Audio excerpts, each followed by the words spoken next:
4 जून 2024 भारतीय लोकतंत्र के इतिहास में वो तारीख जिसने 17वीं लोकसभा चला रही सरकार या 17वीं लोकसभा की सरकार चला रहे दल को हिलाकर रख दिया।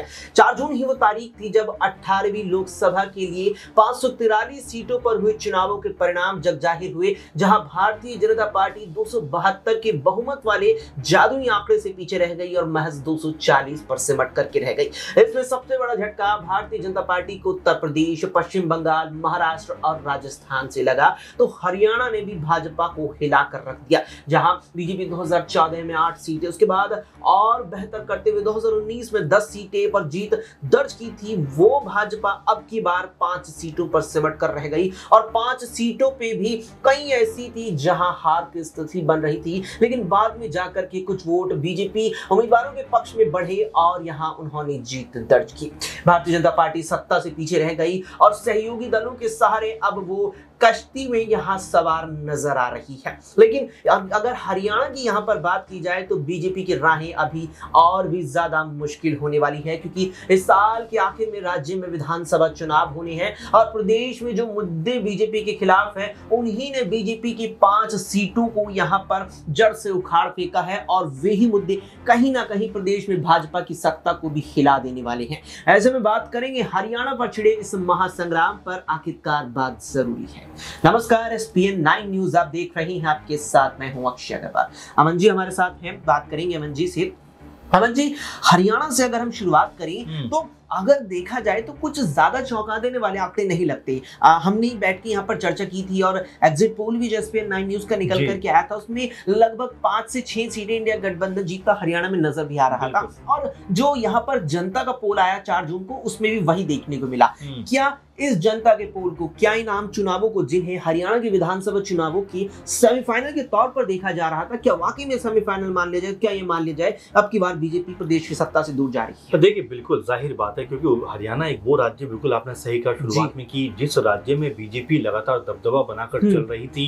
19 की ही अगर बात कर ले, देखिए पूरी तरह कांग्रेस पार्टी का सफाया कर दिया। दीपेंद्र हुड्डा जैसे बड़े नाम, शैलजा जैसे बड़े नाम, लेकिन सबको हार का मुंह देखना पड़ा था और बीजेपी ने एक तरीके से पूरी तरह कांग्रेस पार्टी को दूसरे पायदान पर धकेल दिया। लेकिन देखिए 2024 के चुनाव की बात करें, जो बीजेपी लगातार 400 पार की बात कर रही थी, तो ये भी लगातार कहा जा रहा है कि क्या ये जो सब चीजें थी हवाई थी, क्या जमीनी स्तर पर कहीं ना कहीं बीजेपी कमजोर दिखाई पड़ रही थी, क्या बीजेपी की तैयारी पूरी नहीं थी और आवेश में आकर या जोश में आकर उन्होंने 400 पार का नारा दिया था। क्योंकि अगर हरियाणा का जिक्र आप कर रहे थे कि हरियाणा से ही पूरे देश को साधने का हम प्रयास करेंगे, क्योंकि हरियाणा में 10 लोकसभा सीटें आती हैं और 5 जो सीटें हैं वो कांग्रेस पार्टी के हक में अब आ चुकी, यानी कि मामला आधे आधे पर आकर रुक गया। आप देखिए 2019 का भी अगर आप ग्राफ देखेंगे, 2020 का आई थिंक, कि जब 19 का जो चुनाव हुआ था लास्ट में, जब विधानसभा का, जिसमें हमने जब परिणाम देखे अक्षय, उसमें समझ में आया कि बीजेपी को 40 सीटें दी हैं जनता ने, वही कांग्रेस पार्टी को भी 30 सीटें दी हैं। तो नजरअंदाज बीजेपी को वहीं से नहीं करना चाहिए था कि एकदम 10 सीटें कम है, बहुत ज्यादा अंतर नहीं है। लेकिन बीजेपी ने जिस तरह से कांग्रेस पार्टी को नजरअंदाज हरियाणा में किया, लगातार कह सकते हैं यहाँ पर जो मनोहर लाल खट्टर बीच में रोकना चाहूंगा, आप नजरअंदाज करने की बात कह रहे हैं और ये बात अब कहीं भी जारी, खासतौर पर उत्तर भारत में, इसमें उत्तर प्रदेश भी शामिल है, कहीं ना कहीं महाराष्ट्र और कहीं कुछ हद तक यहाँ पर मध्य प्रदेश और राजस्थान भी था, लेकिन MP में तो सभी सीटें जीती हैं। कि जो भारतीय जनता पार्टी का बीते 2 चुनावों में प्रदर्शन रहा है, उसके चलते बीजेपी आला कमान ओवर कॉन्फिडेंस में आ गया, ज्यादा हल्के में यहाँ विपक्ष को आंकलन किया, ज्यादा हल्के में। क्या ये एक बड़ी वजह? देखिए बिल्कुल जाहिर बात है, हिंदी बेल्ट के 3 बड़े राज्य, राजस्थान की बात आप करें, मध्य प्रदेश को आप देखिए, छत्तीसगढ़ को आप देखिए, कि तीनों राज्यों में एक बड़ी जीत बीजेपी ने दर्ज की। राहुल गांधी समेत तमाम जो विपक्षी दल थे वो लगातार मेहनत तो करते रहे, लेकिन बीजेपी के हक में जनता ने फैसला सुनाया। और आपने सही कहा कि हो सकता है इसी को लेकर बीजेपी कहीं ना कहीं ओवर कॉन्फिडेंट रही हो कि चलिए उत्तर भारत में हमारा कोई कुछ बिगाड़ नहीं रहा है, क्योंकि मध्य प्रदेश में पूरी तरह सफाया कर दिया। आप देखिए कांग्रेस पार्टी को किस तरह से पूरी तरह दूसरे पायदान में लाकर खड़ा कर दिया। राजस्थान में कुछ वैसा ही हुआ और छत्तीसगढ़ में भी ऐसा ही होता हुआ दिखाई पड़ा। तो ये वो जो आंकड़े थे चौंकाने वाले थे कांग्रेस के लिहाज से, लेकिन बीजेपी ने इसको अति उत्साह में लेते हुए जिस तरह की प्लानिंग की, तैयारी की, मुझे लगता है उसी में कहीं ना कहीं खामी रह गई और हरियाणा के अंदर जो चीजें इंप्लीमेंट नहीं हो पाई, देखिए कुछ वजह और भी अक्षय में है कि किसानों का मुद्दा एक बड़ा मुद्दा था जिसको बीजेपी ने लगातार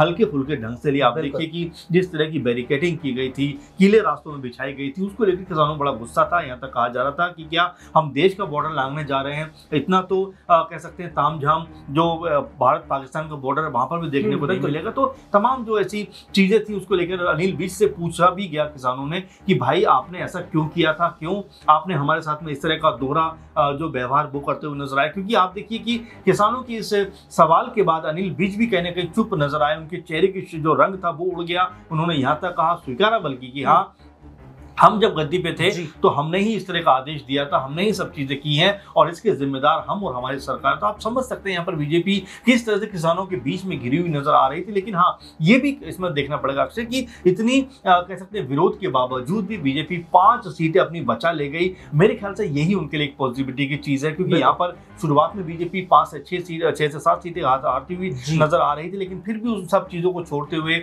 गुरुग्राम की जो सीट कह सकते हैं राजबब्बर एक समय आगे चल रहे थे, वहां पर राव इंद्रजीत ने जिस तरह से बाद में जीत दर्ज की, वो अपने आप में बीजेपी की राहत की बात है कि चलिए मामला बराबर के ऊपर छूटा। लेकिन विधानसभा चुनाव आते आते एक्चुअली मुझे ऐसा लगता है कांग्रेस पार्टी को घेरने के लिए बीजेपी को तमाम इंतजाम करने पड़ेंगे, नहीं तो कांग्रेस पार्टी जिस जोश में है ऐसा लगता है कि विधानसभा चुनावों में भी अपना परचम लहरा सकती है। बिल्कुल, यहाँ पर कांग्रेस विधानसभा में भी अपना परचम लहरा सकती है, क्योंकि लोकसभा को कहीं ना कहीं जिस प्रकार से सेमीफाइनल के तौर पर केवल कहा जा रहा था, ये केवल कहा नहीं जा रहा था, ये अब देखा भी जा रहा है। और यही कारण था मार्च महीने में आलाकमान ने कड़ा फैसला लेते हुए यहाँ मनोहर लाल खट्टर को हटाकर सीएम की कुर्सी नायब सिंह सैनी को सौंप दी। नायब सिंह सैनी पर बात आई है अमन जी कि एक बात लगातार कही जा रही है यहाँ पर कि जो अब बीजेपी का प्रदर्शन है, बीजेपी के लिए जो नतीजे हरियाणा में निकल कर आए हैं 5-5 के, और अगर कांग्रेस के दृष्टिकोण से देखें तो उसने 5 सीटें जीती है, लेकिन भाजपा के दृष्टिकोण से देखें तो उसने 5 सीटें हारी है। यहाँ पर